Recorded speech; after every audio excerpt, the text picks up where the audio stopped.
Ayan na nga ang pako. Bagong kuha sa bukid. Di ba? Napakasarap niyan. Bale, hihimay ko lang ito. Napakaganda nitong himayan dahil bagong kuha pa lang at talagang mabilis siyang matanggal sa kanyang tangkay. Maputol ba? Ang kinuhaan namin yan doon sa Lahong. Sobrang layo pa niyan sa amin. Bale, magmomotor pa kami. Bale, mga 20 minutes galing sa Embarcadero papuntang Lahong. Mga ilang barangay rin ang aming dadaanan papunta doon. So, ayan na nga.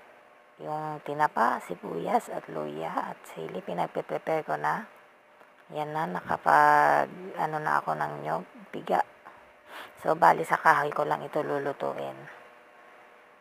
Ayan na, nilagay ko na yung pako. Mali nga na yung dapat pala pinakuluan ko muna yung gata. Pero pwede rin naman yan na Pero sabi daw nila, dapat unahin daw yung kakang gata. Nasanay kasi ako sa talbos ng kamuting kahoy sa pagluluto. So, ayan, nilagay ko na yung yung bangot ba, tsaka yung sili. Pati yung lahat ng ng ingredients. Pinalambot ko na siya. Mabilis lang pala yan lumambot. Sa sobrang tagal kong hindi nakakapagluto ng pako, nakalimutan ko na. Ayan na nga, lumambot na nga siya. So, nilagay ko na yung kakang gata. Ayan na. Ibinuhos ko na yung kakang gata.